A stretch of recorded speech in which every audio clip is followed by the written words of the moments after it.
Here we are again, round 14. The year's tracking on too fast. Your little mates over in France, round 14 review.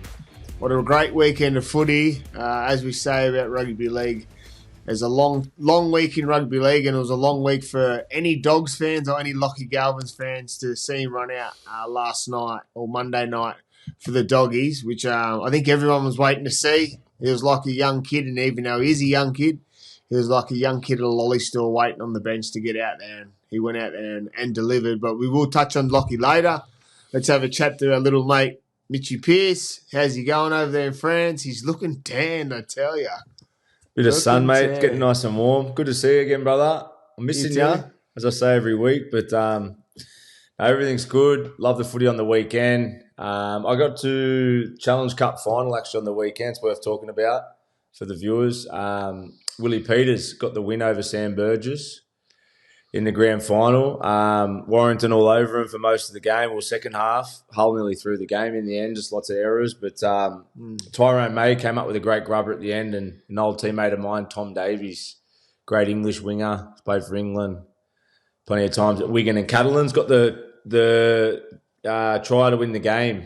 And then Mikey Lewis, the half, knocked the goal over from out near the sideline. So great win. Jared Hargraves, Hargraves, our old teammate, played for Hull. Sean Kenny Dow's an assistant coach there with Willie Peters. So, yeah, some big names that everyone in the NRL would be aware of, obviously. And, a bit of insight for you there to start the show. But, yeah, congratulations to Willie Peters. Geez, he'll be knocking down some NRL opportunities soon. We've said it a few times, but he's done everything over here. Everything. I actually got up and I stayed up and watched the first half. I ended up falling asleep, but it was a tit for tat game. Obviously it was a bit wet in the transitions. Both teams they just play that it's like a bit like foursome backs at some points. They didn't want errors. It's a big game, but then I was surprised to see when I woke up the next morning 8-6. Very low score for obviously important, significant game, but well done, as you said, to Willie Peters. I just love watching Jared play. Yeah, I tell you, played good for Warrington was halfback. George Williams went really well. Mark Steen as well. You missed the second half. He got man of the match. Sneed played well. Paul Vaughan. Paul Vaughan. Vaughan was good. I thought he was good. Dufty looks still fast at the back, but it's good to see a different team than Wigan or St Helens winning something. And well done to Hull KR. I spent a bit of time at Hull KR. Probably spent more time at the club than on the footy field, but it was a great club. You have to do that to stay alive in Hull. It's a great community and great rugby league town. They love it and they get behind it. And it was a good turnout for the Challenge Cup final. But we are here to talk about round 14 review, and we may as well jump straight into it. Newcastle Knights, 26 over the Manly Seagulls, 22. It was a late flying finish from the Newcastle team. This game had everything. It had booing from the crowd. It had their coach come out and hammering the fans that the blokes that booing probably don't know nothing about rugby league, and then he's come back and retracted his story. But how did you see it? What did you think of this game? Well, the Knights, the first half were diabolical. It was a crazy first half. Obviously, good try. I think it was Kohler got a try early. Sipley got a try. Olakawatu's try was unbelievable. What about how barnstorming he was? Mate, it'd be horrible to tackle him. He had some work to do for that try too. Like, it was fucking some serious power. But yeah, they were all over him. And then second half, that right edge, Kai Pearce-Paul, Gagai, Ethan Sharpe, had a huge impact in that second half. For me, Newcastle just slowly loosened up for once in probably since we've seen all year. It was almost like they just had nothing to lose and just started throwing three more punches and just loosened their style of footy up. And as I said, that right edge got them back in the game, and then got the job done up there. Obviously, as you said, bit of criticism after the game with with the booing allegations. Adam O'Brien, I think his defence was obviously fresh after the game and emotional, just trying to stick up for his players, but we're not here to probably stick the knife in. I think I've seen a fair few of the ex-Newcastle greats and different people coming out and sort of giving their opinion and didn't agree with it. So probably the wrong thing to do with offending that crowd up there, but at the same time, it was fresh after a game and Adam was obviously just trying to back his players up. But, look, I think the first half was disappointing, but, geez, it was a great effort just to see him bounce back. And I suppose it wasn't all on KP. You know, KP's always the one that, when they win, gets all the glory, and rightly so. But there's some really good footy. Those two names, Pierce Paul and Gagai, I thought were great in that second half. And Manly, again, a game of two halves. We come to see that of the Seagulls more and more, don't we, Toddy? Do you reckon DCE played himself out of an Origin jumper, or do you reckon the deal was already done to have Deed in there? Because I thought in the first half he was really good. The second half, obviously the game on the line, he didn't clinch it. Do they watch that game, or do you reckon it's just one of those things that they're always going to go if Deed, and they just had to get through the weekend of footy to make that decision? It's a tough one. I reckon you'd think Billy Slater would have had his team in his mind probably going into the last round, especially around such a big decision like that. You wouldn't think that it was... Yeah. The conversations were going to come down to sort of one game. They know what Cherry's capable of, whether he played poor in that game or not. I reckon there would have been probably conversations pretty hard straight after the last Origin game, you'd think, after the reviews. I'd say that whoever Slater's close circle is, I dare say there would have been some decisions being made a week or so ago, in my opinion. I suppose Tidden obviously had a great game, but Cherry also played great after the Origin loss. So it was just on club form and how they bounced back. Well, Cherry did nothing wrong, especially that first game when it was sort of fresh. So I think I'd say that Dearden he's picked himself really, hasn't he? And he obviously impressed when he was in camp. You know, that's club footy's one thing, but when you're in that camp, he's obviously impressed enough for them to have the trust to pick him for this game. You know, the way he walked around camp and the way he was around his teammates, and they obviously think it's time. It's time to close the door on Cherry. The oldest Origin player for Queensland ever. It's a huge accomplishment, and if he was ever going to, bow out or get dropped, you can't really blame the situation and the age that he's at. So congratulations to Ches on a great career. Who knows? He might get caught up again for the decider, but I suppose it's a new look Queensland, and Dearden gets his start. Played well on the weekend, Dearden. Oh, he did. Played really well. And I thought, are you tipping a loss again there, Piercy? Did you say for the decider? Is that you tipping another Queensland win? Sorry, the third game. I'm getting confused. It's I'm 24 hours away. Third game, I meant. Yeah. Sorry, don't worry. Don't worry. We'll talk about it later. He's been tacked by Warriors fans all police weekend. Outfit off. But the one thing he did mention before and out of this game, because we are doing round 14 review, is that it wasn't all on the back of KP. I thought Fletcher Sharpe on the weekend was outstanding. Every week, I guess that's going to be the mystery moving forward. Is how does Newcastle get this freedom out of Fletcher? We always talk about KP and how we unlock him and how they unlock him and what they need to do, but it's nearly going to sort of flip the opposite. If KP sort of sticks to his guns and plays how he plays and doesn't have to play a 9 out of 10 performance, which I speak about heaps about Newcastle. They need that to win. It's sort of more if Fletcher Sharpe plays a 9 out of 10 performance, they'll find a win. We've seen it a few weeks ago when he played fullback, that he was the difference in that game. And then on the weekend, on Thursday night, I thought it was all Fletcher Sharpe.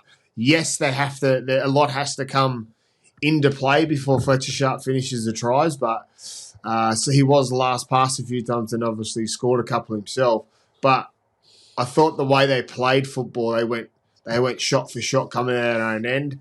They're sort of in the position, they're at this position of the year that they need to start playing football like that, not just when the game's on the line. I think they. What are they coming, Toddy? Gabe, what are they on the ladder? I got it up here. Knights are coming 15th. But the thing is, the Knights are on 15th. I think they're on the bottom's on 10 points. Yeah. And the round off the top 8 is 14. It's the tightest. Yesterday, Penrith are only 1 point out now. Penrith are 1 point out, and this is what we spoke about with the uneven number. Golden point is crazy to think. I reckon it's going to come down. It's a tight finishing for all teams. So I think it's important to get wins. The wins at this time of the year. Raiders have still got 2 buys up their sleeve. I'll tell you who played good second half, and they're always copping a lot of criticism. Jack Cogger, I thought, played really well in that comeback. It's probably the best game he's played all year, but then there's more news. Our man Jackson Hastings gets called up. So I don't know if... Is Cogs been injured? Nah, because KP's out of Origin. That's the one. Fletcher Sharpe goes to fullback. That's the one. So he's... Do your information, mate. He gets his start. Like I said, mate, 24 hours away, it's a long way. He gets a start, and he's been waiting in the wings. It's good to see him on the sideline riding every emotion with the team. The other night when they won, he was bouncing around. And we always speak about Jackson. They say he rubs people up the wrong way. He's never done wrong by me, and all I can speak is highly of him. And the way he held himself the other night, obviously being on the bench the whole time, being 18th man, but then to enjoy it and celebrate like that, it shows that he's got a team mentality. I know there's differences in different parts, but for me, I hope Jackson Hastings goes out there this weekend when the teams are named and absolutely brains it and keeps his spot, because I think he deserves it. He works hard. You can always see he's working hard. So well done to Jacko for sitting there and waiting the long game. Yeah, well done, Jacko. Who they got this week? Do you reckon the coach will give him tips before the game, or just not talk to him? Yeah, we don't want to get down that rabbit hole again. But nah, I'm not going to poke the bear. We don't want to poke a couple of bears, do we? Nah. They got Roosters. Geez, Roosters coming off a bye. Sammy Walker back for the Roosters too. Yeah. What did you think of the booing, Toddy? Did you? How do you feel? How do you feel about fans actually booing players? Do you feel like it's their right? Do you feel like it's kind of a wrong way to view your team? I haven't heard it much. I heard it over in the UK, but at the end of the day, you know what? The thing you asked there, Gabe, and you can answer it this way: do they have the right to boo? Well, I believe so. Like they ride every wave. And they are probably the passionate Newcastle fans, or any fan. We don't necessarily take away from the Newcastle fans. Any fan that boos their home team is the ones that ride and die through every high and low for the club, and they get frustrated. Now we would have been frustrated with the diabolical first half performance by Newcastle, so they've decided that they're going to boo. They pay their hard-earned money. Yes, it's probably not a great look.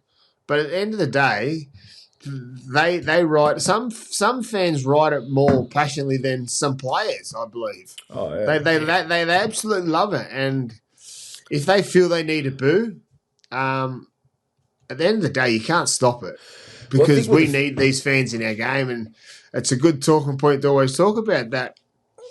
This is the beauty of rugby league, that they want their team to win, and if they're not winning, they get emotional, and that's the Newcastle fans. They stick through everything. That when it's cold and freezing and it's teeming down from the skies, the rain, there's always passionate Newcastle fans, and that's got to also go give a massive pat on the back to it. So you can't always attack fans or attack someone that's booing when the chips are down, when it's easy to attack them. You've got to give them credit sometimes. I don't reckon fans get enough credit sometimes.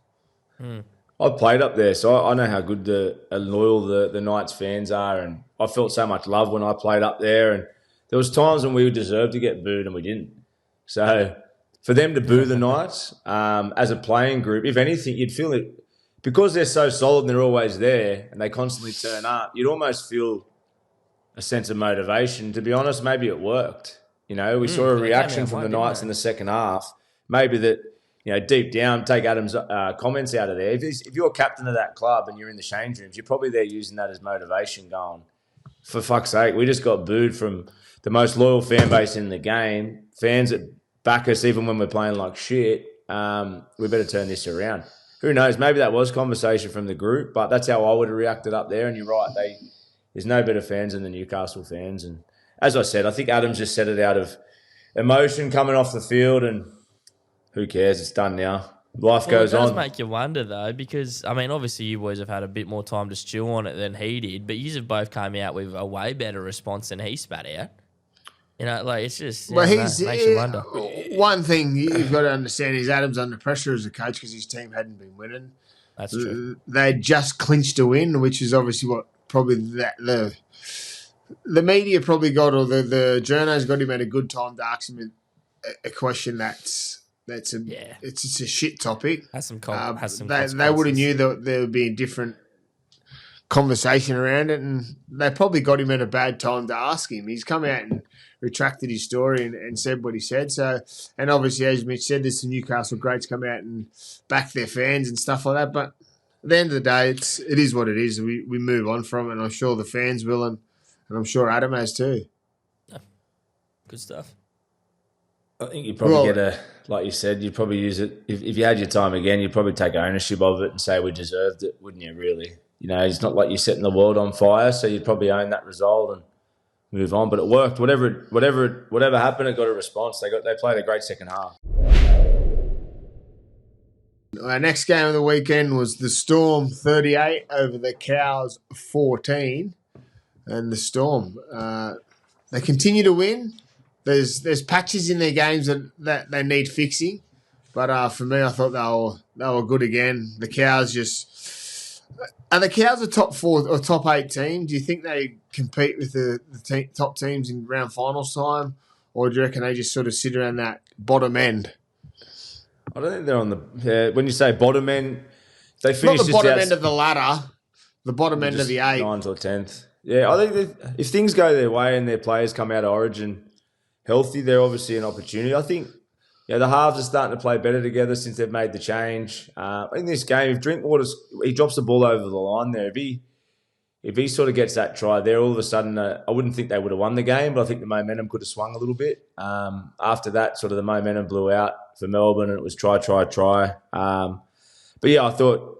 Yeah, going off the Cowboys, I thought did and had some good early touches. He had a couple of nice passes. But Melbourne was just too big, too strong. Jerome Hughes, two tries, one disallowed. We talk about playing with tempo and all the different styles, and we say it all the time about Melbourne, but his ruck recognition is unbelievable, isn't it, Toddy? Unbelievable. I reckon he's the best at it.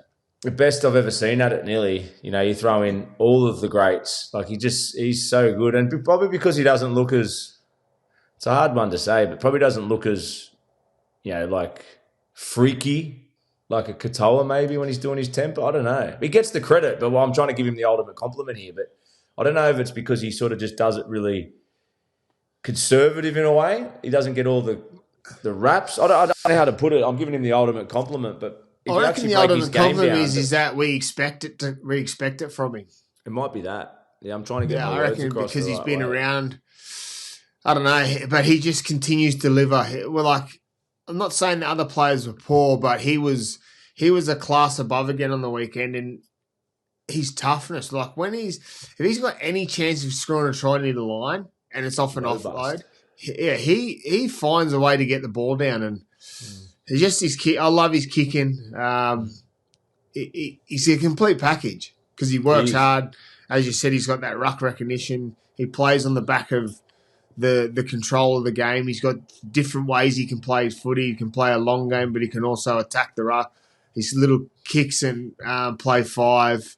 But he just complements him really well. And obviously Munster, Pappy and Harry, they're sometimes different gravy himself. But on the weekend, I thought Jerome Hughes was the standout for the Melbourne team on the back of their go forward. Howard's, I think he's been really good since he returned. Jack Howarth. He was great, Queensland. He's great. He's obviously been picked in the Queensland squad. I'm not sure where he'll line up or if he lines up, but he's been good for him. Big Nelson was good. That's them at their best, isn't it, when he's rolling forward. Yeah, Ukamanu, Josh King, Eli Katoa. Oh, the list goes. Sean Ball. The list goes on. They're a dangerous team. the reason why a lot of punters have tipped them from the start of the year to win the competition, and they're doing a great job at the moment. Obviously, there's two teams above them on the ladder, in the Bulldogs and the Raiders. But the Storm, they continue to find ways, and as we know, once finals times of Origin's done and dusted, and the dust has settled coming into finals, they know how to play them on the big stage.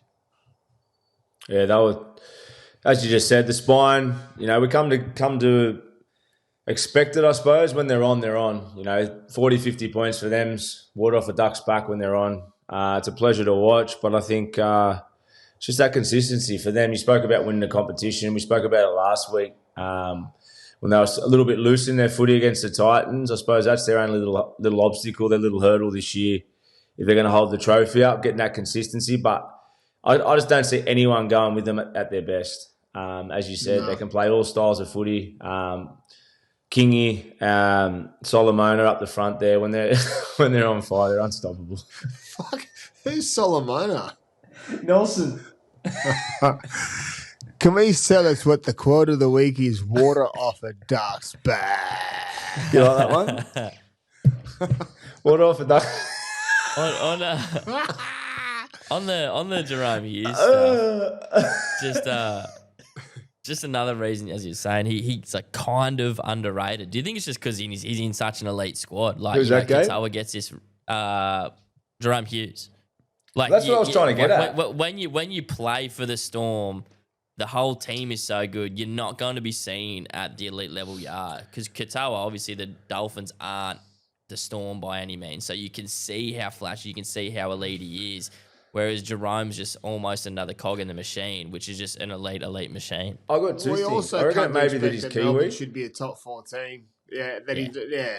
When There's you're just Kiwi, so many things. You don't get the same compliments because you're not spoken around Origin time. When you go on premiership wins, consistent form, and like you said, all the stuff he does. We speak about Katoa and Nath Cleary and all the way they do their tempo. Well, he does all those subtle things better than nearly anyone. But I was trying to say it exactly how you put it, Gabe. It just he goes under the radar with it for whatever reason, but he shouldn't. Like, he's almost the best player in the comp, really. Well, is he doing more for the Storm? I feel like a few years ago, past few years, I would have at least thought personally that Munster probably does more for the Storm than Hughes. But this year, I'd probably say Hughes is doing more for that club than Munster. Well, I think they always both have. Yeah, they always have, and I think Munster would say that Jerome's the lead, not the leader, but Jerome's the glue. Obviously, Munster, we always know that he ices the big moments, comes up with the big plays, and probably gets a lot more raps and rewards. Yeah, but exactly, Jerome's obviously we speak about Harry's the start of it, but Jerome's the dictator. He pulls the strings.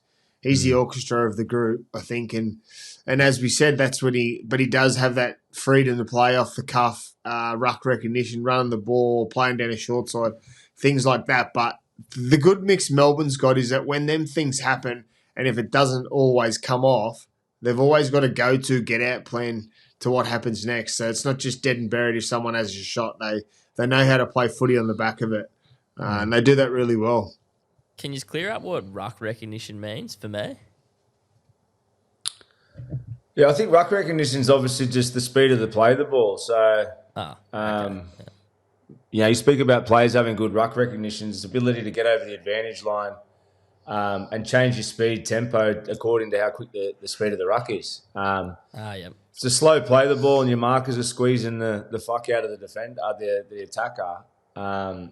It's not the time for a half to step up and try and get over the advantage line and dig into the line and play flat and fast footy. Obviously, the quick play of the balls, one markers, you start to get speed in the ruck. It's the best halves we see have the ability to react, get over the advantage line.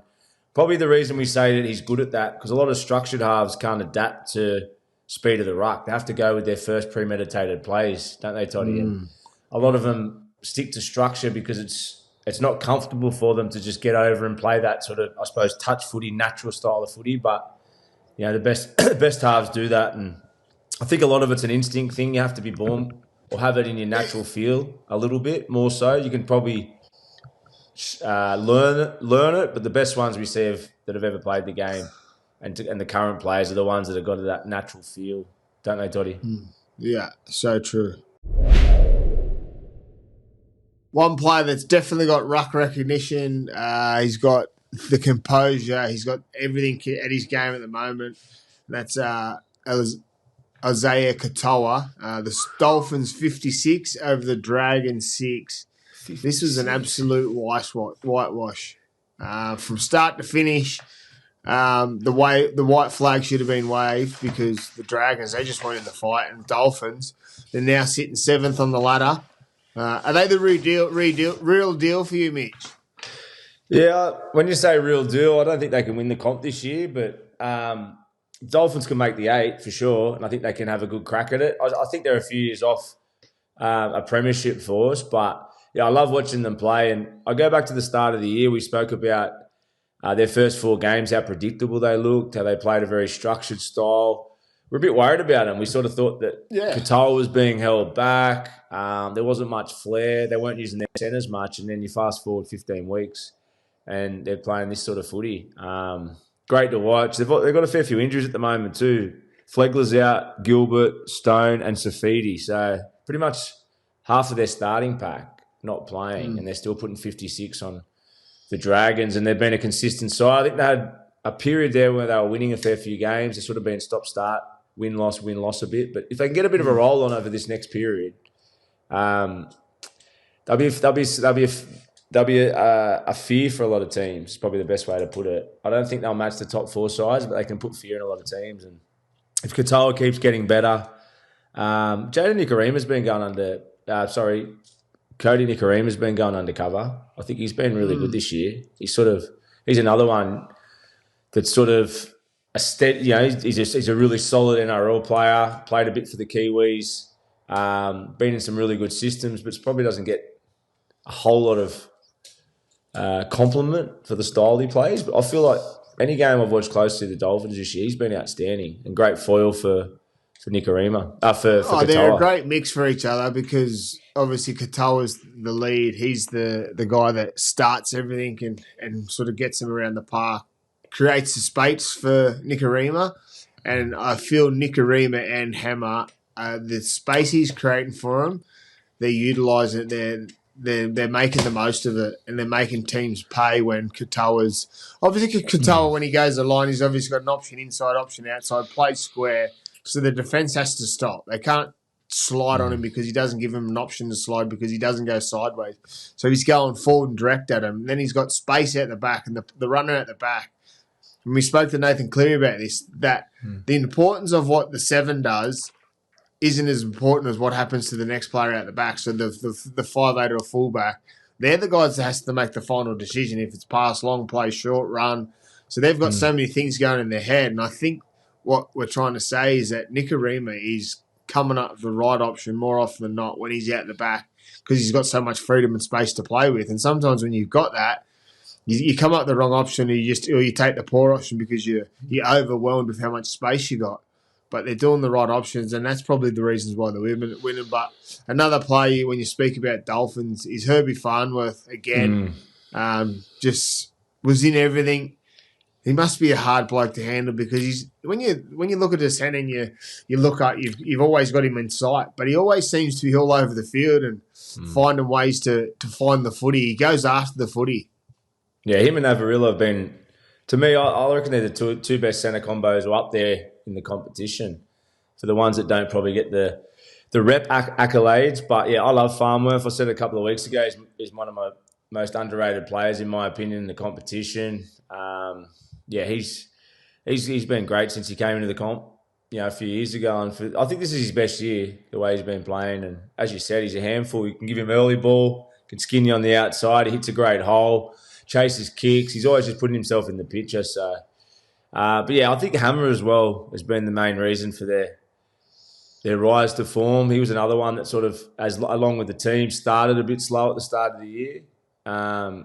He sort of, for whatever reason, he wasn't in his groove. But since he's found his game, I feel like it opens everyone up. And as we said, those middles that are out, Safidi, Gilbert, and Flegler, once they start getting them back, who knows? They can find themselves in the finals. They might, as you said, there might be a handful for a few of these top sides. And I think of the way Katoa is playing, it's a bit of a unique style.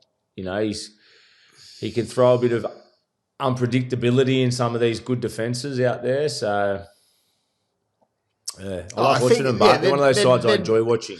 They're a good style of footy to watch. They challenge teams to work hard. They challenge teams to tie in. They challenge teams to be on their game to beat them. They're not going to just roll over and hand a team a win. I know they've had some up and down performance. We spoke about it at the start of the year where they weren't themselves, but they're now showing a Dolphins outfit that we all believe that they're going to be, and they'll continue to get better. But I guess when you think about the Dolphins, sometimes if they come up with a loss, it's expected sometimes. So they're going good for where they're at the moment. As you said, with someone like Katoa steering the ship, it makes a very difficult task coming into games against him because you actually don't know what you're going to get because he comes up with so many different styles and changes in his game that he's complementing the team, but also just showing that he's world class. Yeah, he's a freak. Love watching him play. Big kick on him too, huh? His length of kick. As you said, he's got pretty much all the game. Kick short, play short. If you looked at his development over the next couple of years, obviously, I saw Joey come out. Obviously, Joey's his biggest fan. Just keeps giving him huge accolades, thinking it. He's potentially can be one of the all-time greats if he keeps developing. Where do you see his biggest improvement over the next few years? Obviously, he's getting a real solid game together. Where do you see something you'd like to see a bit more from him to go that next level? Obviously, age is on his side. He's young, but running game management. Well, it just comes with heaps of parts of it. Obviously, one, continue to back it up week in, week out. The big guns do that. They in poor performances or when their teams lose, to still be the main man. Obviously, everyone talks about halves as a dangerous running game, but I think he's still got that. It's a hard one because he's so young, so he's going to obviously mature. So you can't say have a level head because he's got that, but he'll get better within time and age. Or as we know, Haas age better and they get better as it goes on. They get a different view of the game. But I think he plays well above his age. He sees the game different to other younger halves coming through. He's got his own unique style and he sticks to that. Plus, he's also got a bit of flair. He's got the no-look pass, things like that. He knows with the right times and the options to play. But yeah, I guess for me is once he gets that team, build a team around him that's going to challenge for competitions is when you can sort of make a real judge on him. I think he'll be judged by probably not Origin because you've got Nathan Cleary in front of you. But by premierships, finals footy, how many times he plays finals or wins competitions, he'll be judged on at the back in his career. But at the moment, he's tracking on fine. I think he'd be happy with where he's at. That's for sure. Be good to be him again, wind the clock back, wouldn't it? Well, he's better than us. 21, getting all the raps, salary cap through the roof, off contract. We talk about halves demand of money. He'll be out there with the best of them.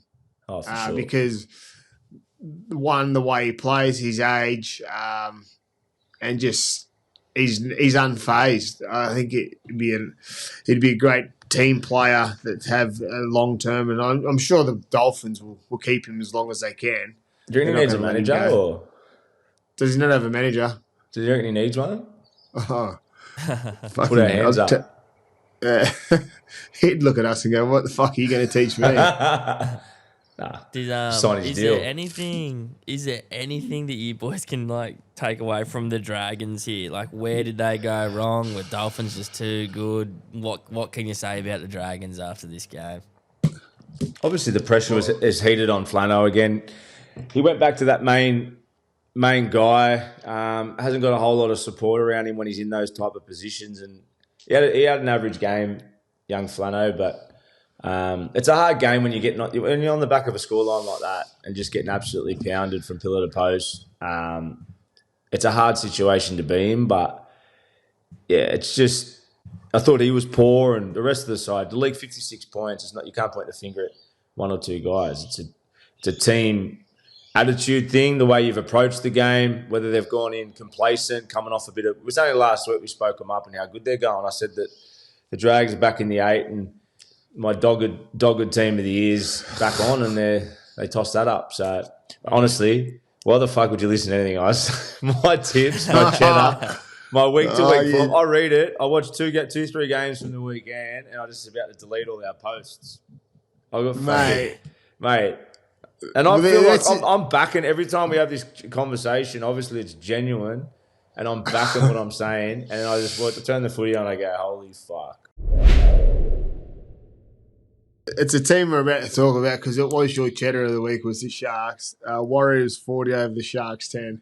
And the Warriors fans were actually giving it to both of us. But if they go back and watch the whole clip, or not even watch the whole clip because the whole clip doesn't show, it looks like that I'm going for the Sharks too.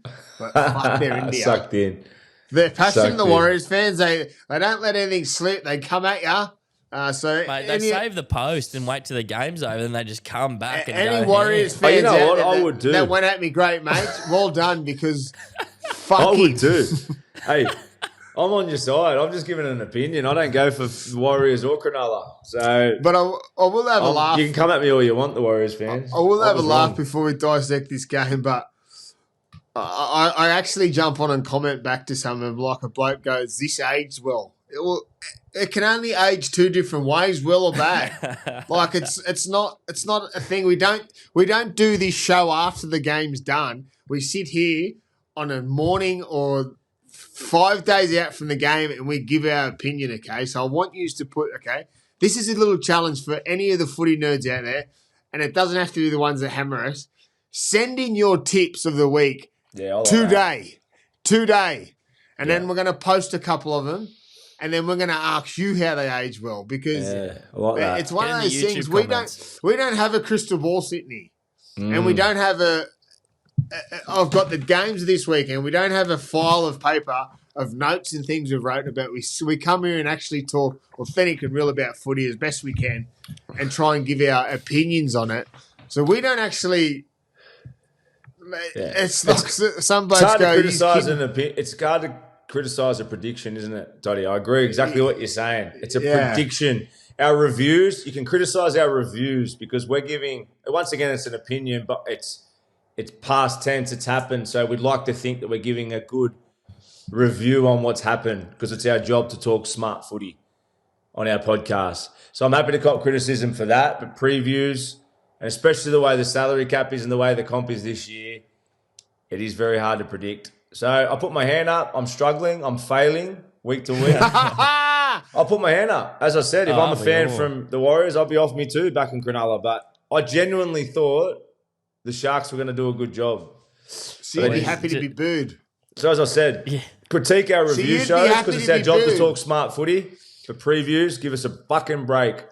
Are you happy to be booed then? Yeah, I'll get booed. It's not the first time. Wait, just to give you an idea, Toddy, I'm sure what you saw, that same clip on Instagram, so that has 27 comments. That same clip on TikTok has 600 comments. Wow. Wow. They're all basically the same thing, just the scoreline, aged well. Sharks couldn't smell a fart in a pub toilet. Yeah, because you smell blood in the water. What blood? Smell blood. I love it. You know what I love about it? We've got footy nerds out there listening to us and watching out content. So keep coming at us, boys. Love or hate us. Story of our life. Love or hate us. I love it. Yes. Well, one team that wasn't in the fight again on the weekend was the Sharkies. Warriors 40 over the Sharkies 10. The Warriors. They just... I tipped the Warriors because of just how good they're going. But for me, the Sharks are just... They were disappointing on the weekend. They just let them roll. I thought the Warriors middle were outstanding again. Luke Metcalf at the back, coming off the back of it. Chans... But they just continue to impress. They impress, and they're the real deal, the Warriors. Yeah, well, they're selfless, aren't they? They're a selfless team. They're all playing together. You just said Tavita Harris, 2 tries, assists, had his hand in everything. Metcalf playing off the back of it. Just all the same stuff. To be honest, it's the same conversations week after week for the Warriors, and that's why they're 10 games in a row. I think it's 10-game winning streak. if I'm right, Gabe, or close to it. But yeah, their halves are outstanding. The fullback out the back, Shez, I always get this name wrong, and I love him. Chance Nickel Klostad. There it is. I don't know why. It's like one of those tongue twisters. Chance. There you say it. Here we go. Chance. Anyway, he's been outstanding. He's been outstanding. Fisher Harris gets the try on the weekend, but his leadership. You look at these great leaders, even though he's getting a little bit older in the tooth, he's probably not as powerful as he was in his prime at Penrith, and he's been outstanding. But he's probably, if you asked him himself, he's probably lost a tiny little bit of speed. But his influence and the way he's been playing, and obviously what he brings to that change room, he's just turned them into absolute force. And I reckon anyone the influence at he that club would brings say the to same the thing. players around him, it'd be like we speak about alpha males and the bloke that you rally behind. I'm sure he'd have one of the last messages before they go out of the sheds. He'd be the bloke that pulls blokes up at training for poor effort areas, things like that. So he drives the standards of the whole group. And you look at Jackson Ford. He's playing in the middle and just rolling on the back of it. We talk about Halasima and their back rowers, but they work hard for each other. It's like they've got a really good structure and they play to that. And then when they get a momentum to play footy, they come up trumps. Obviously, that falls on Tavita Harris and players like that. When they have to finish the moments, Metcalf, Tavita Harris, Shans, they've been ice in the moments, but it's on the back of the go forward for me. They're unfazed, and like I said, we mentioned it a few weeks ago. They're on the back of the up the wires momentum, and Big they're effort going in with there. Mitch Barnett out. Yeah, he's a massive loss, and like I said, they had to fix it. Or you can't fix it because he's not going to come back this year. They had someone to replace him. He's going to do a different job at Jackson Ford on the weekend, similar to about a month ago when he played against the Broncos. Started when Barnett was out. He was outstanding, and he was the same again on the weekend. Adam Pompey, Aaron Clark, and Sam Healy for me were 2-3 names I wanted to mention. Underrated in that squad. Sam Healy leaving Titans, wasn't it? No, Aaron Clark, sorry. Aaron Clark left the Titans, which is so bizarre. Bizarre, but he's been a great pickup. Huge pickup. And Sam Healy, Mitch Healy's son, an ex-Cronulla half, one of the greats there. So they were two players to mention, I thought, on the weekend. They were standouts on the field. It would have been a special day for Sam Healy, son of Mitch Healy, the great six for the Cronulla Sharks. But I thought Aaron Clark, what was the go there? Why'd they let him go? Titans. I don't know, but he definitely wasn't playing as good as he is the Warriors, that's for sure. No. Winning team, winning culture. He's gone there on the back of go forward. It seems like they've got a clear system the way they play, and if you buy into it and do your job, you'll be complimented by staying in the team, one, but also getting success. And it seems like he's got a clear job. He's the glue in the middle. He goes hard. He plays a bit of footy. I thought when he was at the Titans, he was just a battering ram, come on or Mr. Fix-It, go 13, go 9, different positions. But he's gone there with a clear role, and he's been outstanding for him. There's something different about the Warriors this year, though, for sure. Obviously, you speak about winning a premiership, and when I see them play, that looseness that they may have had last year is not there, is it? There was always that with the Warriors, even in their good days. 2002, you go back to the glory days of the Warriors when they had those huge packs, Stacey Jones. There's always that when they're on, like the Harlem Globetrotters. Is that right? Harlem Globetrotters, yeah. There's always a bit of that with the Warriors. There was always that, but there's always that little bit. Can they aim up in an arm wrestle, week to week to week to then hold that trophy up? But there's something different this year. There's a maturity to them. There's a steadiness. Yeah, I think the big thing when you look at a Warriors team, there's always had a lot of expectations on them because they've had the big names. Obviously, when the start of this season, we're all guilty of it. We were saying that they're probably not going to be as good as team because Sean Johnson's left. When he left before, was the same thing when he went to Cronulla. The expectations of the Warriors went down because their superstar, Sean Johnson, isn't there. So the expectation is not gone because they're showing that they're the real deal. But the players that have come in, they're different to what Sean Johnson had, and in different ways because they're not Sean Johnson. So the expectation of having a Sean Johnson in your team goes, and then you can also sometimes be okay, well, they're just going below par because Sean Johnson's out of the team. But now that these two players are showing that they've got it, and then on the back of the go forward of the forwards you just spoke about, there's expectation there, and there's expectation going to be continued because they are now a top 4 team at the moment, and they're continuing that way because they're not budging. They're continuing on their way with wins.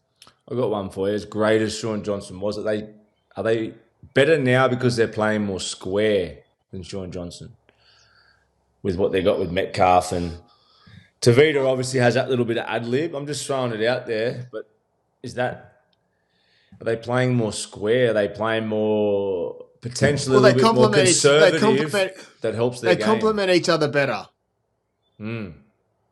They've got a mix going together that suits them. They're not a one-man band. And they've never been a one-man band. They've obviously had players around Sean Johnson making him, and also him being just a superstar himself. But they're a complete package all over the park. Everyone's doing their job. That's what's needed. And they play the long game, I believe. That's what I'm getting at. They're playing the long game better, are they? I believe, yeah, potentially. At the end of the day, there's still a long way to go in the year, and everyone will be judged on what happens in the top 8, and when the season's done, will be judged on finals. Whatever's happened now and previous to when finals time come means jack shit. Once the top 8's finished and we talk about finals, that's when it's all dissected. Every podcast I've done previous to that of what was said about players will be judged on the 80-minute performance when it comes finals time. And we'll still get bagged, but that's okay. It'll come down to 2 teams, and then in 15, 16 weeks' time, or however long it is, we'll be talking about only 2 teams, not 8, not 16 teams. We'll be talking about 2 teams. So that's what it'll be all judged on anyway. So at the end of this year, what we've spoken about any time will be mean shit. Whatever you just said, water off confused a the fucking back, baby. You just fully confused me just then. Yeah, I did. I confused you because I'm bad at mathematics. I didn't know what you were talking about. I can confuse you with asking to do a podcast a day later. I don't have to talk about riddles to confuse you. Hey, I'm wounded. I'm healing. Oh yeah, I'm healing. Let's talk about the next game because this is a special old one. Sam Healing. I'm Sam Healing. I don't care about that one. Footy fans, I'm Sam Healing. Means I'm healing. Gabe, I need you. Right, give me a wrap up of the scores of cheddar, because my cheddar of the week, the Brisbane Broncos 44 over the Titans 14. Yeah, credit where credit's due. How good are they when they're on? The Broncos. Katoni Staggs, I said that. 9 points. How many? 9, and you're trailing with 6 still. Yeah, it's all right. What do we say? What's one of our favourite quotes besides water off a duck's back, short-term sacrifice, long-term gain, best. I'll tell you what one other one is. Long game.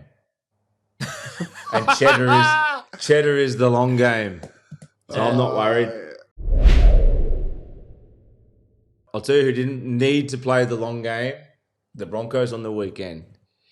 Shibasaki scores off the first set of 6. The Broncos had, I've got a stat for you, Toddy, 11 sets, they had 4 tries in that opening first half. It's nearly 50%. 50% of your sets, you score a try. Not the Broncos of old, it's the Broncos we expect. With the team on paper, hasn't been transformed into paper to the field, but on the weekend it did.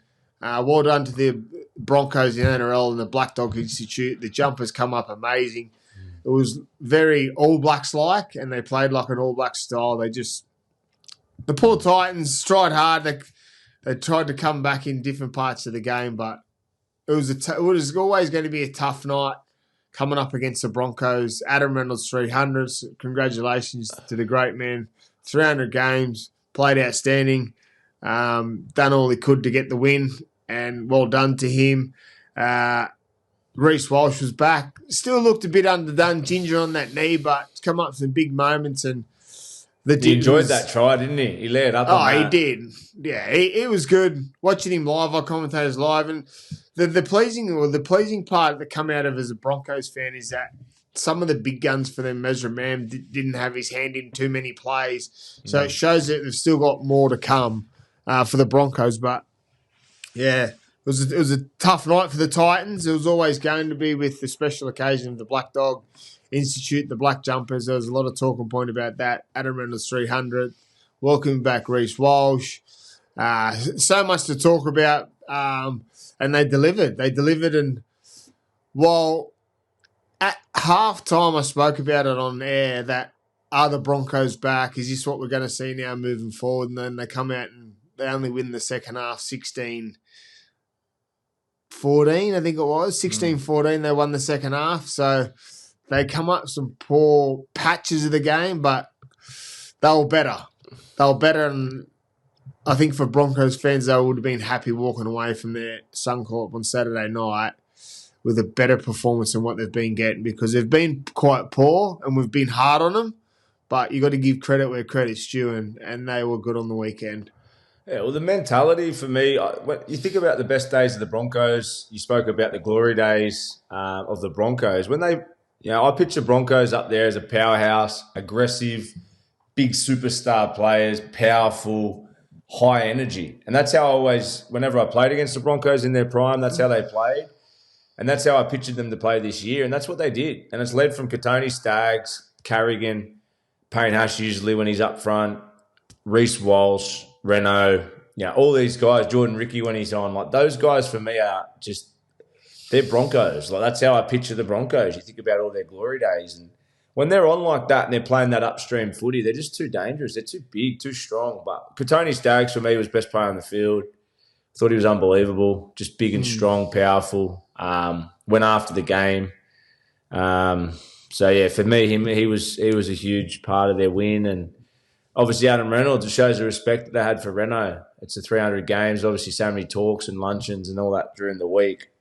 So he got the respect that he deserves and that he obviously has. What a legend. And they got off the back of him.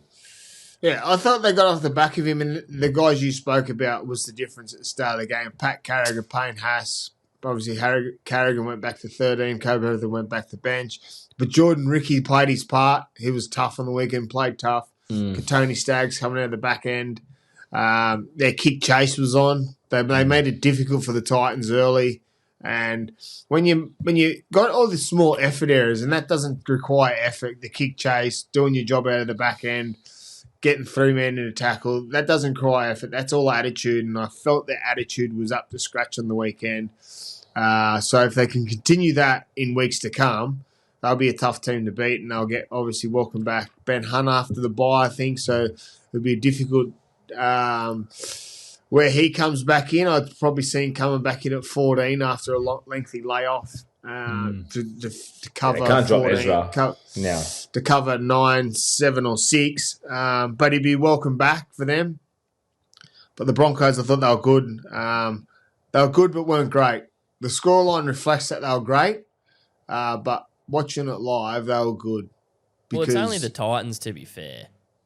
I don't think you can say the Broncos are back after flogging the Titans. I think intensity-wise, they're back is what probably Toddy's getting at maybe, and that's how I saw it, is the fact that to come back and to claw your way back into form, it's not about the trick play. It's not the shift. For them especially, they come and beat the Titans off offloads and rat's-ass footy. They're not back. But it was the intensity of how they did it, which I think you can grow a lot off that. I spoke about it before the game of what you'd like to see from the Broncos, and it's all them small areas, about their kick chase, about the effort areas, doing their job. I felt in previous weeks, players were bludgeoned on their jobs of what they needed to do. They were worrying, letting Payne Haas, Carrigan taking two hit-ups a set. That's not a team. That's just 2 guys doing their job because that's what they want to do for the team, and then their back row is not getting any carries. Their front row is making over 200 metres or whatever each week, and their back row is getting below 90. Well, there's a shift in mentality there from on the weekend. They're all around the 140 mark, so everyone's done their shift for the night. And when you do your shift, you get a win. Good shift, eh? Yeah, good shift. Good couple of hours there, bud. Shift of 80 minutes, some 60. They did do their job. Geez, it'd be lonely at the Titans. Yeah, where are you still working there, lose Toddy? it? There was nothing they could do. I do some stuff in the pathways. I'd love to at Get some you up point there do and some. fucking get the big dog up there. I'd love to at some point find a way into a system, but at the moment I'm happy with where I'm at, and I like doing the pathway stuff. As you know, Mitch, you're a bit similar to me. We like specialised coaching. Obviously, they've got a great leader in Kieran Foran there at the moment, and I'm sure he'll go on to do something in the club if he does decide to retire in the back end. But yeah, it's tough times for the Titans because I don't know where they go. I know where they're going to lead to. They're going to have to put the young kid in soon at some point, Zane Harrison, and if I'm the Titans, I resist to put him in yet because at the moment they're not going good enough for him to come in because it would it could potentially ruin him. Their confidence.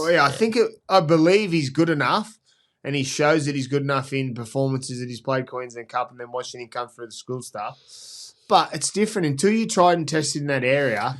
Is he the kid that was playing at London Broncos? No. No. Who's the one? He's only a kid. He's literally just out of school. Just finished at PPC last year. He's a good kid. He knows how to play the long game. He's got composure. He's not just flair. I've got big raps on him, but I just think his time. He needs to buy his time, and the club needs to let him buy his time to come in. There's talk. Ezra, their recruitment officer, is off to the Bears with Mal, so they'll be on the lookout for someone. So that might change a few different things. I don't know. It's a tough one because I don't know where they're gonna go to lean towards because there's not really anyone on the market. They signed Moran from the Bulldogs to fill a spot in the middle. I don't think he's going to change too much for them. When was the last time the Titans were dominant? Like, I was just thinking about it today when we were preparing for the show, and I thought, obviously, the years when we played at Roosters. Well, 2010, we beat them in the finals to knock them out. Good years. They had a couple of good years around that period when Cardi was coach, John Cartwright, Scotty Prince was there. But over the last 12 years, how many times they played finals? I'm asking the question because I wouldn't think it's not, obviously they're at a low point at the moment, but as you're just saying, you're talking about developing what they need, how they're going to get that growth. I don't know if it's a DNA thing, if it's a culture thing, I don't know. Because to be fair, they had a decent year when Justin Holbrook was there. I remember in 2021, maybe they might have just missed. They just missed out on the 8 in and around there. I think Justin Holbrook made finals, maybe the year before 2020. In the last 15 seasons, the Titans have played finals 3 times. Yeah, there it is. Yeah, I think there's 2016, 2021. So they're a similar side to the Tigers, really, as far as the culture. Yeah. Yeah, well, I don't know. They're a new team. Obviously, they've been around for a while now, but they talk about the nursery. The Queensland and the Gold Coast have got the biggest nursery of kids, but a lot of the kids in the nursery seem to be elsewhere, signed at other clubs, and I'm not sure how that goes about, if it's a money thing they don't have or what it actually is. But a lot of the kids, because I'm in the systems in school stuff, a lot of the kids, when you say where you signed at, they're signed at other clubs. So I don't know. It's a question above my pay grade. I'd love to be able to help with where I could. I do my small part. But yeah, I think that's where the Titans are at the moment. They've got a few lean years still to come before they find something, and I'm not sure what it is because I don't believe it's the coach. No, it's definitely not the coach. He's won everything. Well, one team that we will speak about the next is definitely not their coach. He rides every high and low emotions, and on the weekends his emotions were running high. He had tears in his eyes, and so he should. The great man, Josh Papali'i, becomes the highest capped Canberra Raider, and this was probably the best performance by any player in a special game. 2 tries, kicked a goal. His second effort on the weekend was outstanding. but he didn't have any. He had some soldiers fighting with him on the weekend, that's for sure. And that was from 1 to 17. Every bloke that played was playing for Josh Papali'i. The crowd cheered for Josh Papali'i. The retired and maybe the opposition did too. And ex-players, just it was a special day. It was Josh Papali'i's day, and he went out and delivered on the big occasion. It's such a sad. I heard someone talking about it, Blake Austin yesterday talking about it. It's sad to see that Josh Papali'i, that the cat will force him out of the Canberra Raiders this year, that he'll be elsewhere next year. He hasn't said where he'll be yet. But it's the Raiders. They were good. Ethan Strange was outstanding again. He's a special young kid. Listen to him talk after the game. We talk about young halves coming through, and the ones at the moment that are in the current NRL that are delivering have got a long career ahead of them and wealthy career ahead of them, because there's some good players. We talk about a lack of halves, right? And in parts they're right, but then also we've got to actually rub our hands together and look at some of the players we've got, because there's some young players in the NRL that are lighting it on fire at the moment. Obviously, Nathan's only 25, Metcalf's 25, Katoa's 21, Ethan Stranger's 21, Ethan Sanders shows what he's like. Last week, he's 21. So there's a fair few young halves that are lighting the NRL on fire at the moment. So for the young halves out there, that they're excited about what they can do when they get an opportunity. Yeah, there's, as you said, there's plenty of good halves. There's always plenty of good halves. I think the debate's always the depth, and then if those top tier ones get injured, then obviously who steps up. That's the old debate that goes on round and round in circles. But yeah, there's plenty of good halves at the moment, and they're all at a sweet age. And obviously Ethan Strange on the weekend got the 2 tries. I love how he runs the ball. That's his greatest strength, obviously. But you talk about the great 5'8" of Canberra, Todd Carney, Laurie Daly. I'm being serious. I know you're going to laugh, but big ball runners. And he's Campese. Terry Campese, another one. He was unbelievable that one year, Terry Campese. But yeah, big ball runners, big strong 5'8", and he's that. I think this year his game's evolved a bit. We spoke about it going into Vegas, I think it was, how we want to see him play both sides of the field and start add a bit of a pass to his game. And he's just found a real nice niche there outside Fogarty. But yeah, I loved his influence on the weekend. That try. Yeah, well, it showed last week that he can play right side Laurie field. Daly, Todd Carney, boom, power. Well, it showed last week that he can play on the right side. So when Ethan Sanders came in when Jamal was out, he planted himself on the left side, which is usually where Strange plays. He went to the right side of the field and shows that he can do the same things on the other side of the field. So that's also a good sign too, because everyone thinks, he sits himself on the left side because he's got a dominant left foot step. But he went the other side the other week and showed that he can do the same thing on the other side. So he's got a bright future ahead of him. And I think when we speak about the Raiders, they had a slow start. Bunnies jumped out to a 12-0 lead, and then all of a sudden the Raiders they run on with it. But we speak about I spoke about it a month ago when Jamal was toiling with where he was going to go, and we spoke about that we believe the Raiders are in a sweet spot of their career, or sweet spot of their time to win a competition. And we thought, if it's not this year, it's years to come, because obviously what the group they're building. But they're the real deal. They can win a competition this year. On the back of that man we spoke about from the start was Ricky Stewart. He's instilled a mentality in that group that it comes from the top right through to the bottom. Doesn't matter what number you wear, doesn't matter what you do in that club. You've all got to buy into the one thing, and that's win on the weekend. And he's doing that with his group.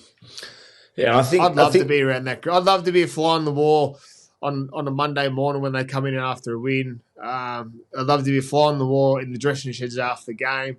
I'd love to be a fly on the wall when he has his one-on-one interviews with players about their performances, about what he expects them to coming on. I'd love to be in the fly on the wall when he had a chat to Josh Papali'i before the game, after the game. The things he says, he's got the group playing for him. Yeah, I've been speaking to Elliot Whitehead, who's playing over at Catalans at the moment. He was obviously captain at Canberra and got a lot of respect there. And the words he speaks about Stickies is just unbelievable. Obviously, we hear, and I had a relationship with Sticky when I was younger, as you did. But yeah, they've obviously got a pretty tight relationship, those two. And you hear about the way that how much respect and how much people don't want to let him down. And it's as you said, I would have loved to play a longer period, especially when I was a bit older, around Sticky at club level, because there's no one more passionate. There's other coaches that are a bit more calculated or speak a bit better in interviews or play the game a bit, but Sticky's just hard on his sleeve. It's all about the team. He's old school. He gives a fuck about his players. There's no bullshit about it. If he likes you, he's all in. And I think those players feel that. And that's how they play. There's trust there. There's honesty. And he gets a group. He's finally got a group there that are all his type of people, aren't they? There's characters. They've got all types of characters in that team. And I think that's why they're gelling so well. He's got young soldiers. He's got young soldiers, and he's got some old level-headed players that wouldn't let them young soldiers tinker between below par, or they would, like Joseph Tuppenny and Papali'i, obviously Fogarty, they wouldn't let any players go below par in their standards away from training. They would ride everything with them. If anyone stepped a foot out of line, they would be getting pulled straight back in the line real quick. You know, and that's on the back of Ricky also too. Yeah. Yeah, 100%. Well, Sticky's got that old school. He's built on honesty, isn't he? And if you lie to him or fuck him around, you won't be in the team. And he creates that obviously with his leadership group. And yeah, there's a real good dynamics there. And you can't fake that energy. And just watching it, it's so clear.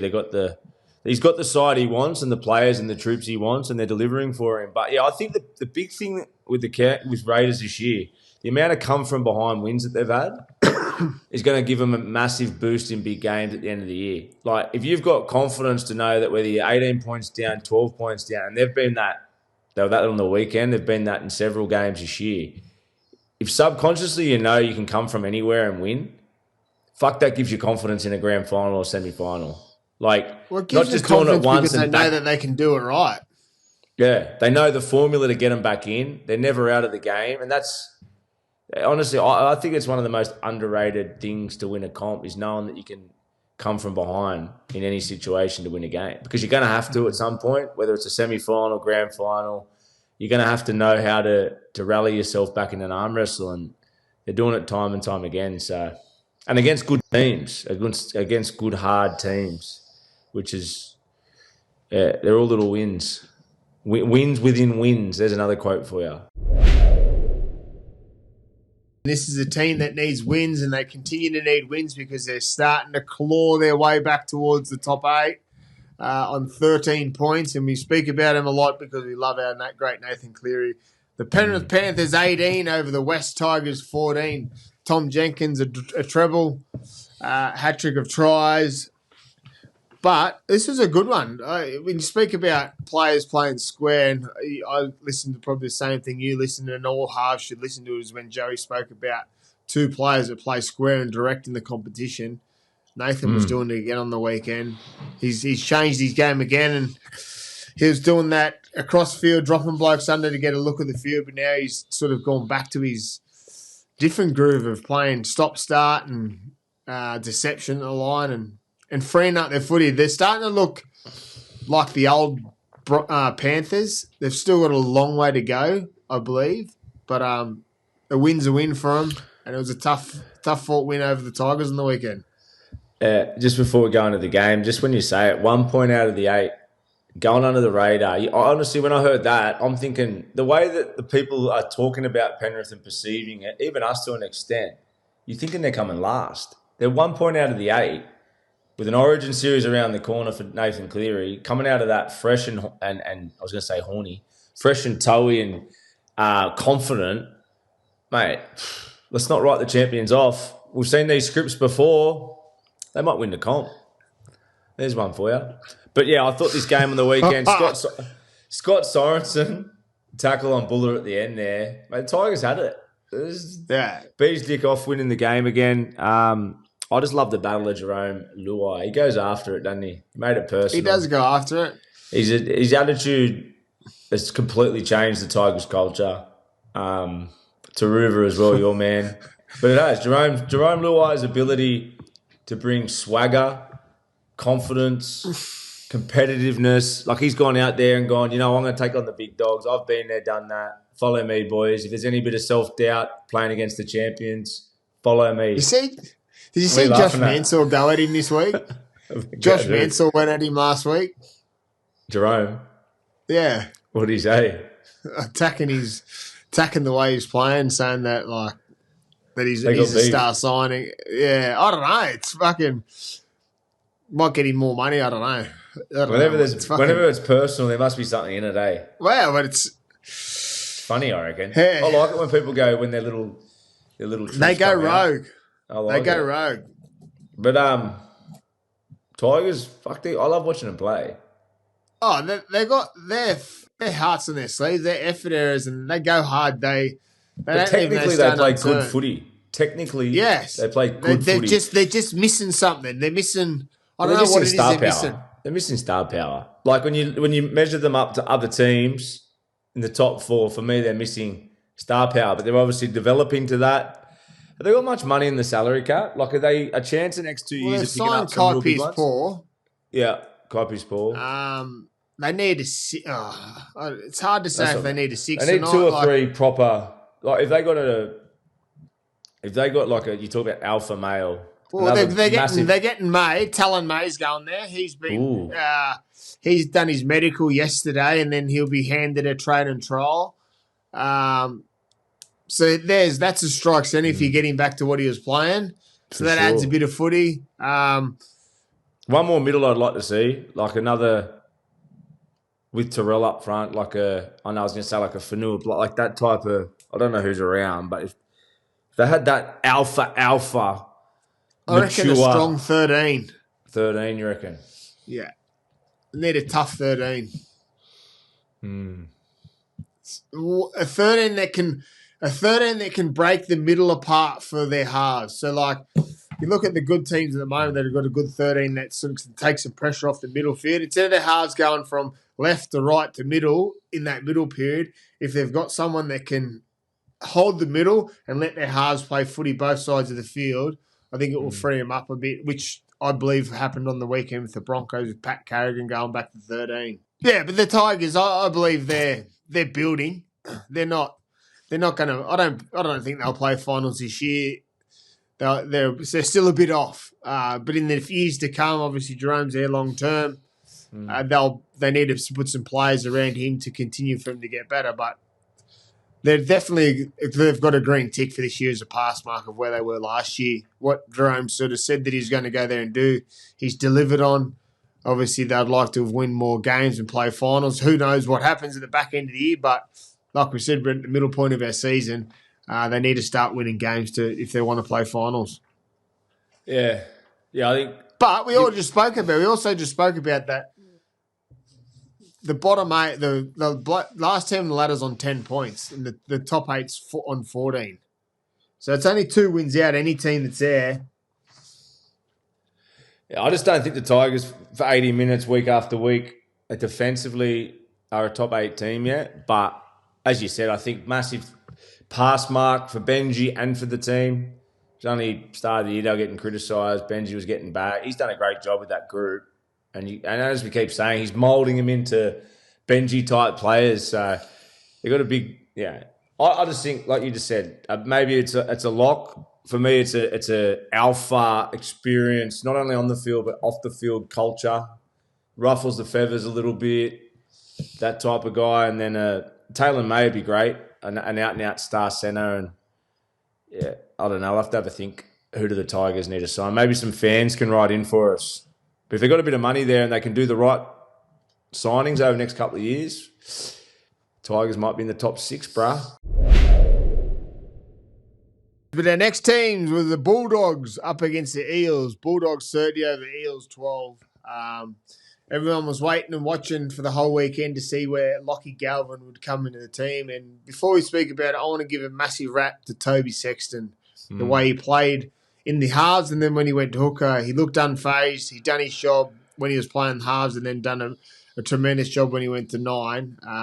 Obviously, there's some speculation of where he's going to be, what he's going to be doing next year, but I thought he'd done really well on the weekend. I like that they started with Bailey Hayward at 13, Kurt Mann come off the bench. But Matty Burton was their man last night. He was in everything, jumping down short sides, taking the ball on, kicking. And then when the man was been speaking about for a little bit, Lockie Galvin come to the field, he come on like a young kid at playing park footy. He was in everything. Found himself a try late in the game, but it showed that Lockie's going to be a good inclusion into this Bulldogs team. Yeah, I love the game. I love Bulldogs Parramatta games traditionally on that Monday have always been good to watch. Even when I was playing, there's just a great energy, both to patriotic fan base, huge occasion. So 50-something thousand fans there yesterday. You know what I always remember when you talk about Bulldogs Para, that 2009 semi-final, remember? When Daniel Moore, my little mate Daniel Mortimer was playing. That's what I remember. Fui, moi, moi. I think Hainsey was there, yep. That was the year they made GF. Remember there was like 80,000 for the semi-final. Christian Inu was playing. Yeah. I remember that game. That's what I mean. So Bulldogs, Parramatta occasions, I love watching them historically. But, yeah, 2 intercepts to start the game. Burton off the scrum. And then Mitch Moses runs length of the field. Had it all this game. I just saw Bulldogs in the end. All their players hadn't played their part. Kurt Mann was great again. Max King come up with a couple of bangers. Well, Kurt Mann broke the game open when it was in the balance. Come Tracy through, too. Come inside off his Tracy at the back. Come up some big plays. I just think the Bulldogs had more bark than the Eels. The Eels are still finding their way. They're definitely getting better. But I think it's just going to be still a long season for the Eels. Obviously, they'll lose Mitchell Moses again this week. But the Bulldogs, they showed why they're at the top of the ladder. They're unfazed. They always just seem to fall back into a system. They don't go away from their system too much. They've got control of where they're going on the field, I believe, and they play that. Sometimes it's early and out the back, but they're in motions. They've got players moving on the ball. Steve Crichton's There's no one not doing their job. Everyone says it. Steve Crichton's the best one-on-one defender I've ever seen. Easy. Ever. Yeah, you can't get around him. Like, he looks like a basketball player, like LeBron James, like his swag, his athleticism. No, but he does, don't you reckon? He just looks like goal kick. Just looks like the king. Like he should be in LA. 34 out of 38 goals this year. Fuck. And he's second choice goal kicker.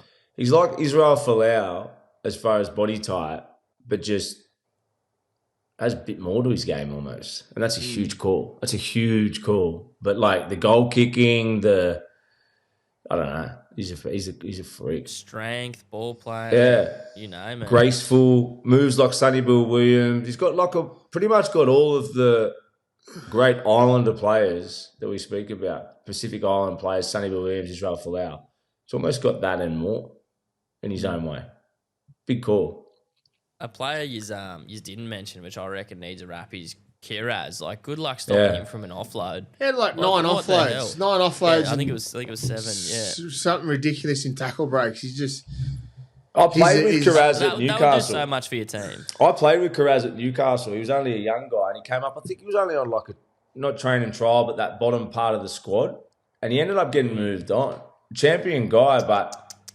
To be honest, back then he sort of wasn't sort of seen and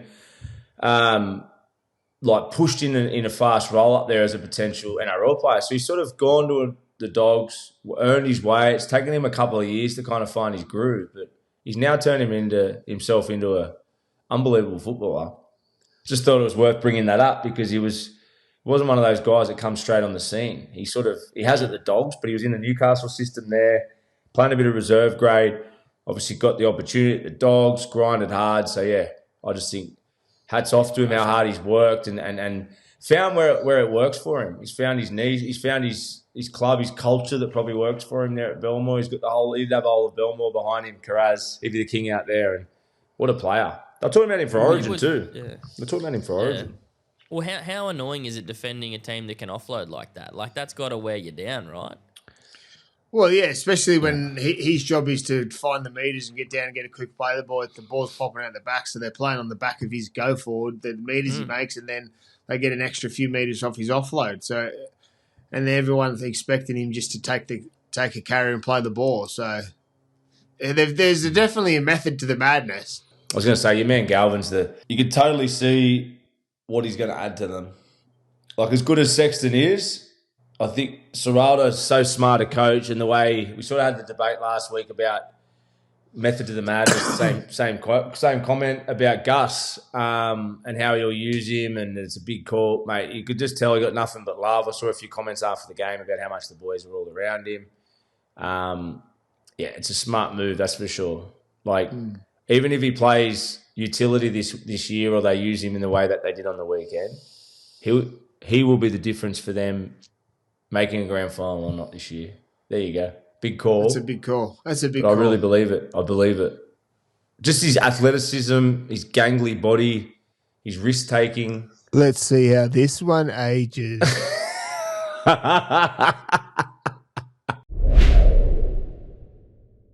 Well, boys and girls, any footy nerds listeners out there, that is a round 14 review wrap, done and dusted. And we'll see you all with our round 15 preview coming up. And our quote of the day was, water off a duck's back, and this will age well. Love you, fans. Footy nerds. You.